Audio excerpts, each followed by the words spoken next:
One day a child, Jake, was playing at the park with his older brother and they climbed a banyan tree.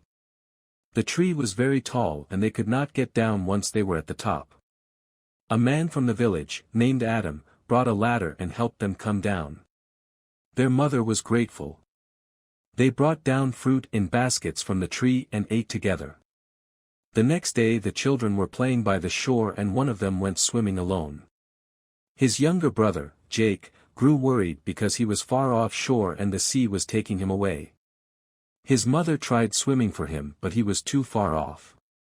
Adam saw him and brought a small rowboat. He went after him and brought him back. Another day, his brother was playing by a well and fell in. This time Adam heard about it and was filled with compassion and patience and pulled the child out of the well with a rope. "This is the last time I will rescue you. You ought to be more careful," he warned them sternly. One day the children saw Adam quivering on the side of a cliff, holding fast to some tree roots with a mountain lion down below threatening him. The children made loud noises, threw their hands in the air, and threw rocks at the feline and it walked away from them. "You ought to be more careful," they playfully teased him.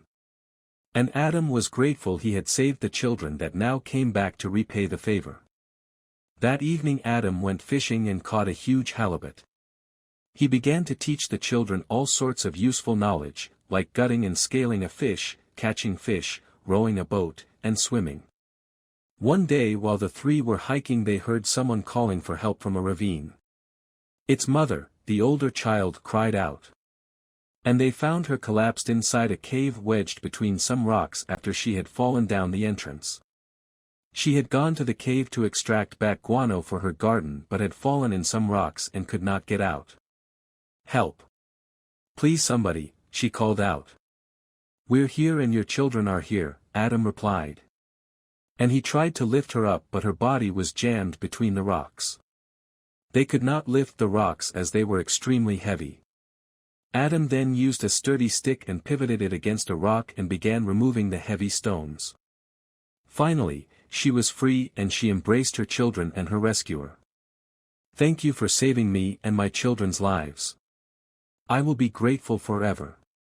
They are everything to me. While I have been stuck in this cave I have thought only of them. I would risk my own life to rescue them and exchange it gladly in order to save them."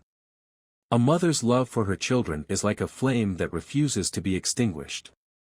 Her love for them cannot be doused by many waters. Indeed, for love is as strong as death, its jealousy as enduring as the grave. Love flashes like fire, the brightest kind of flame. Many waters cannot quench love, nor can rivers drown it. The Lord will extend peace to me like a river, and the wealth of nations like a flooding stream. He will nurse me and I will be carried on her arm and dandled on her knees. As a mother comforts her child, so will I comfort you. Be comforted my people, says your God. As a mother chicken embraces her chicks under her wings, so is his love toward us.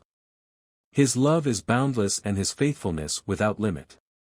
So great is his abundant grace and favor, for he is a father who loves his children and longs for them to return to him.